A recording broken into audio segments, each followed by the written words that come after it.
맨 위에 청소년 자살에 대한 이해에서 청소년 자살의 특성이 있잖아요. 그 오른쪽에 써주시면 됩니다. 자, 자살 시도율이 높다. 슬래시 하고요. 동반 자살, 모방 자살,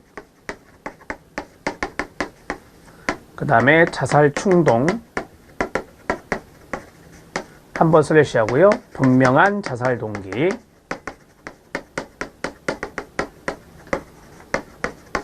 그런 것을 가지고 있는 것이 청소년의 자살이다. 이렇게 말씀드릴 수 있습니다. 자, 이 정도 죽음에 대한 환상 정도는 놔두시고요. 이 정도만 적어 놓으시고 여러분들이 이야기하실 때 자살의 어떤 질문이 나오면 이런 문구들을 좀 생각해서 좀 풀어내시는 연습을 하시면 됩니다. 자살 징후 및 관련 요인이 있는데요. 자살 징후는 언어적인 측면, 행동적인 측면, 상징적 표현 등 다양하게 나타날 수 있습니다. 여러 가지 단서가 바로 징후라고 할 수 있는데 여기에 대해서 미리 알고 세심하게 관찰해서 대처하는 것이 필요할 겁니다. 작은 징후라도 발견이 되면 학부모에게 알리고 보호자에게 알리고 필요한 경우 전문가의 도움을 받도록 안내하고 상담 내용도 기록해 두는 것이 좋습니다. 자살이라고 하는 것을 청소년이 이야기했다. 그러면 이거는 비밀보장의 예외라는 것은 많이 아시고 계셔요. 그래서 언어적인 측면의 징후도 있고 행동적인 측면의 징후도 있고 그 다음에 어떤 상징적인 표현의 징후도 있는데 그런 부분들을 잘 관찰해서 상담 선생님들이 잘 대처해야 된다라고 하는 겁니다. 그리고 보호자에게 신속하게 알리는 것도 잊지 않으셔야 됩니다. 자, 이제 자살 위험 요인이 있는데 위험 요인은 거기 보면 맨 끝에 부정적 영향이 나와요. 부정적 영향에 밑줄 치면 됩니다. 개인을 둘러싸고 있는 내적, 외적 환경이나 개인의 특성 중에 부정적인 영향을 미치는 요인, 쉽게 말하면 이런 것들이 그렇습니다. 자살로 이어질 수 있는 그러한 것들이 여기에 들어간다라고 하는 건데요. 위험 요인을 가진 취약한 학생은 자살 위험이 낮다가도 갑자기 높아질 수 있고요. 자, 그 다음에 자살 경고 징후에 관한 완벽한 리스트는 없어요. 그래서 언어적인 측면, 행동적인 측면, 상징적인 표현 이런 것들에 대해서 세심하게 관찰하라고 말씀드렸습니다. 자살은 항상 다차원적이다. 여러 가지의 원인이 있다라고 하는 거예요. 그래서 이러한 위험 요인들이 상당히 많이 분포하고 있다라고 하는 거고 위험 요인을 만약에 줄일 수 있다면 당연히 자살 위험성은 줄어든다. 이렇게 말씀드릴 수 있습니다. 자, 보호 요인이 있는데요. 보호 요인은 부정적인 영향, 앞에서 말씀드렸던 그것을 감소시키고 위험 요인을 감소시킬 수 있도록 도와주는 요인이 보호 요인이 됩니다. 그래서 위험 요인의 반대 개념으로 생각하시면 돼요. 주어진 상황에서 오는 자극, 스트레스를 잘 견디고 해결할 수 있는 능력을 기르는 게 중요하겠죠.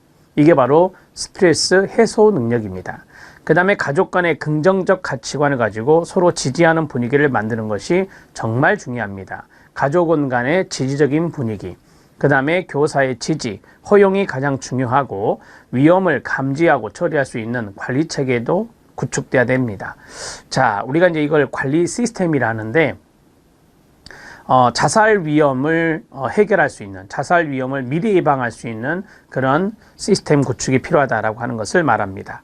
위험에 처해 있는 청소년들에게 구조적으로 도움을 줄 수 있는 사회적 지지 기반, 사회적인 지지 인프라가 필요하고 제반 법률이 구성되어야 할 것입니다.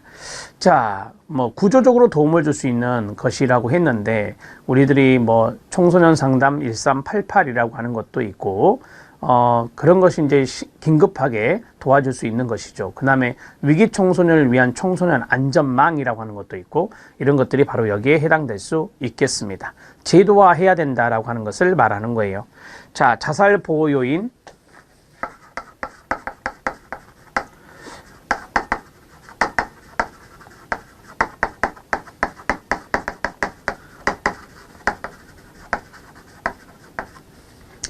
우리 선생님들이 이제 면접에서 자살 위험 요인보다는 자살 보호 요인 쪽으로 좀 포커스를 맞춰서 말씀하시는 것이 좋습니다. 왜냐하면 자살을 예방하거나 자살 시도를 안 할 수 있게 하는 것이 중요하니까 자살 위험 요인은 자살에 대해서 부정적 영향을 끼치는 거예요. 부정적 영향을 끼치는 거다. 이렇게 간단하게 알아두시면 되고, 자, 여기 자살 보호 요인은 자살의 위험성을 줄이는 것이다. 이렇게 말씀드릴 수 있어요. 그게 바로 이제 위험 요인이 줄어들면 자살 위험성이 줄어든다 그랬잖아요. 그 위험 요인이 줄어드는 것이 보호 요인이거든요. 그래서 이 보호 요인이 바로 자살의 위험성을 줄이는 것이니 우리는 여기에 좀 착안해야 된다라고 하는 겁니다. 자, 청소년의 스트레스 해소 능력 이런 것들이 만약에 겸비되어 있다면 자살 위험성을 많이 줄일 수 있을 겁니다. 자, 그 다음에 두 번째는 관리 시스템 구축. 자, 그리고 사회적 지지 기반,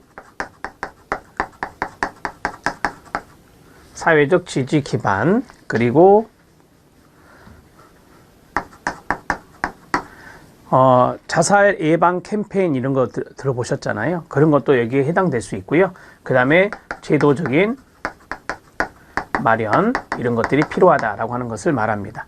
자, 한 가지 더 쓴다면 가족 간의 지지. 세 번째, 가족원들의 상호 지지 이런 것들이 상당히 중요한 요소다. 가족원들의 힘이 제일 중요하다라고 볼 수 있겠죠. 자, 그 다음에 학교 교사도 중요합니다. 교사의 지지 등 이런 것들이 요구된다. 자살 보호 요인을 좀 참고해서 알아놓으시면 될 것 같고요. 보시면 이건 청소년 자신의 이야기고요. 그 다음 여기는 좀 거시적인 거죠. 관리 시스템이나 사회적 지지 기반이나 제도적인 거니까 거시적인 거다. 그 다음에 이 청소년하고 가장 가깝게 있는 사람들이 있어요. 그 사람들이 바로 가족원들이고 교사고 그 다음에 또래 친구들도 있겠죠. 여기 안에 이제 또래 친구도 있을 겁니다. 아무래도 청소년한테 가장 중요한 사회적인 관계 범위가 또래 친구들이니까. 그래서 또래 친구들의 지지, 그 다음에 교사 선생님의 지지, 그 다음에 가족원의 지지적인 분위기 이런 것들이 상당히 청소년들에게 자살 위험에 있는 청소년들에게 도움을 줄 수 있는 좋은 지지 자원들이 될 수 있겠죠. 이 정도만 노트하셔도 돼요. 자, 이제 청소년 기후가후 대처 방법이 있는데 거기다 쓰세요. 청소년 가출입니다. 귀가라고 했잖아요. 그래서 이거는 청소년 가출의 이야기다. 이렇게 보시면 되겠습니다. 자, 46번으로 넘어갔습니다. 대처 방법입니다. 첫 번째는 편안하게 맞이하기. 부모님들이 편안하게 맞이해주고, 그 다음에 두 번째 파란색으로 되어 있는 부분, 정서적으로 안정을 찾을 수 있도록 돕기.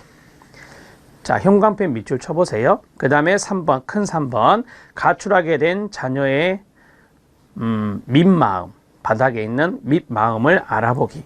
그 다음에 부모의 기대를 분명히 전달하기. 새로운 계약 맺기와 힘 북돋워주기. 그 다음에 가출 자녀를 둔 부모의 감정 읽기. 자, 이러한 것들인데, 자, 여기 안에는 부모들이 해야 되는 부분도 있고 우리 상담사 선생님들이 좀 참고적으로 읽어보면서 이러한 것들을 상담할 때 해야 되구나 라는 것도 있습니다.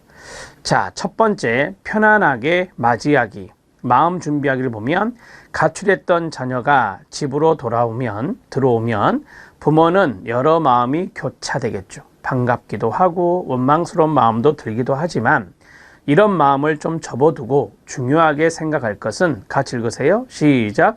돌아온 아이를 편안하게 맞이하는 것입니다.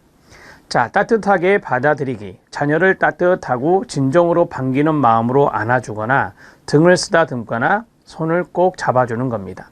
반겨주는 말을 표현하는 것, 자녀에게 애정 어린 말을 해주는 것입니다. 자, 이런 것들 편안하게 맞이해 주는 것은 되게 이제 보호자분들, 부모님들이 좀 기억해 놓으셨다가 해야 되는 것들이다.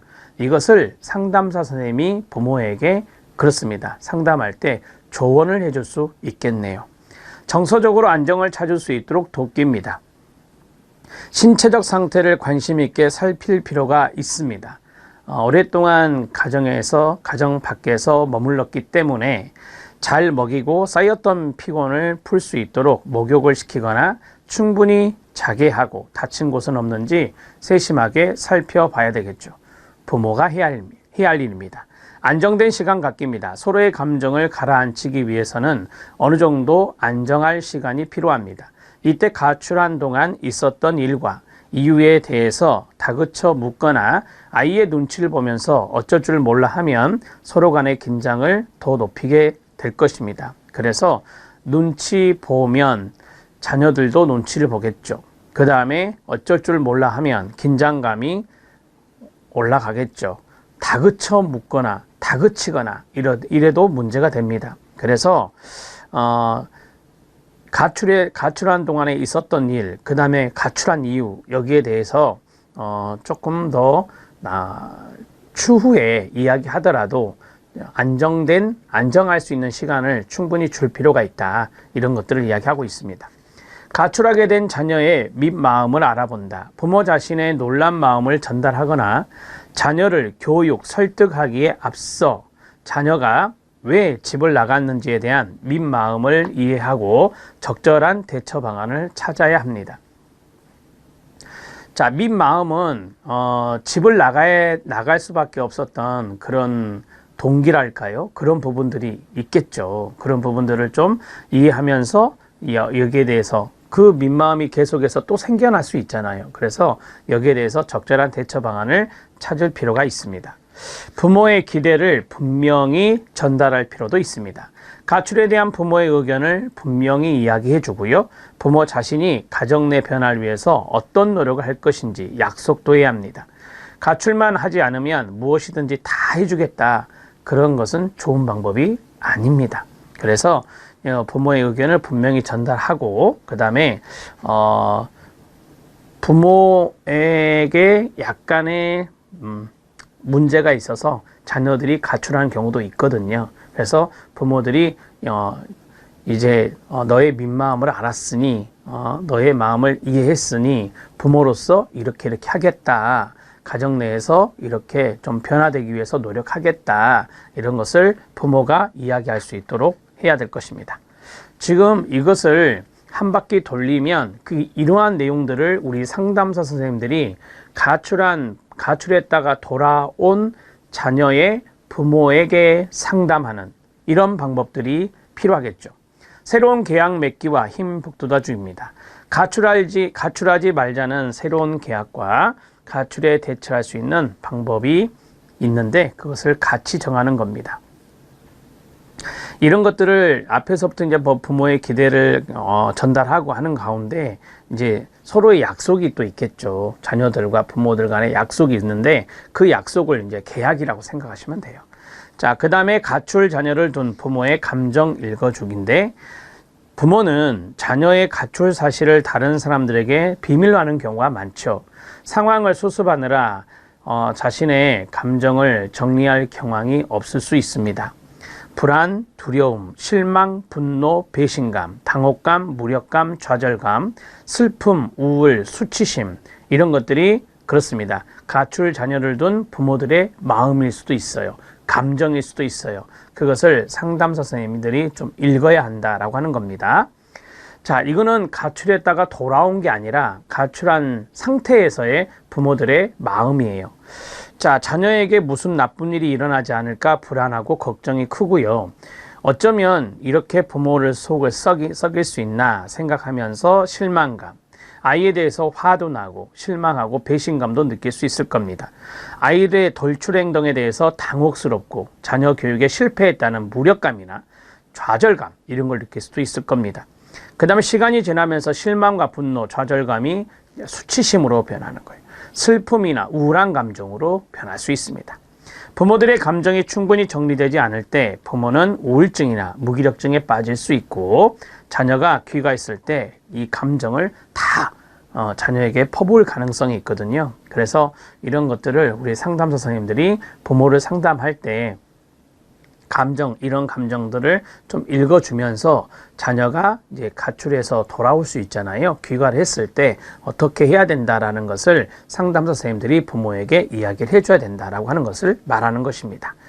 자, 여기에서 우리 상담사 선생님들은 부모에게 가출한 청소년이 돌아왔을 때 어떻게 말하는 게 좋을까요? 이렇게 면접위원이 물을 수 있거든요. 그러면 한번 체크해 보세요. 1번, 편안하게 맞이할 것을 부모에게 상담해 준다. 자, 그리고 가출에 대한 이유 이런 것들을 다그치기보다는 정서적으로 안정을 찾을 수 있도록 자녀들을 도와야 한다. 2번 체크해 주시고요. 자, 그 다음에 3번, 4번을 묶어 주셔도 돼요. 가출하게 된 자녀의 밑마음이 있는데 그 밑마음을 충분히 알아보고 그 다음에 부모가 부모의 의견도 있을 거 아니에요. 부모의 의견도 기대도 그것을 분명하게 전달할 필요가 있습니다.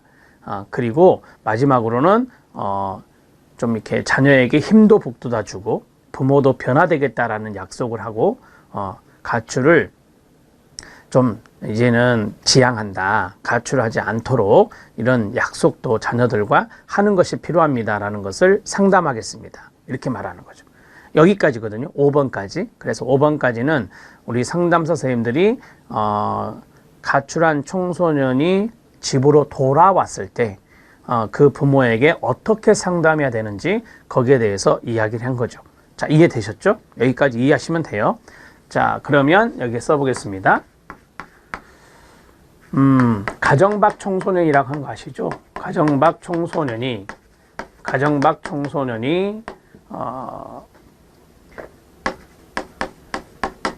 귀가했을 때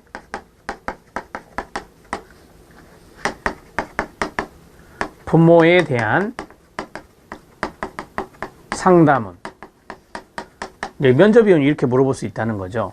가정밖 청소년이 귀가를 했을 때 부모에 대한 상담은 어떻게 하는 것이 좋겠습니까? 자, 첫 번째가 편안하게 맞이한다. 편안하게 맞이하고, 자, 정서적 안정감을 찾도록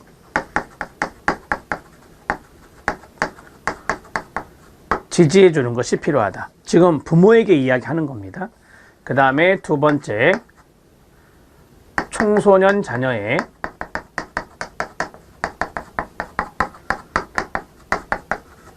가출 동기, 이게 밑마음이 돼요. 이것을 충분히 이해하고 그 다음에 부모의 기대, 부모의 의견, 이것을 분명히 전달한다.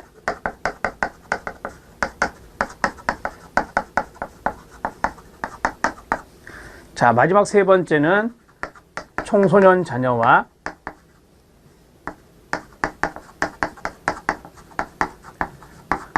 함께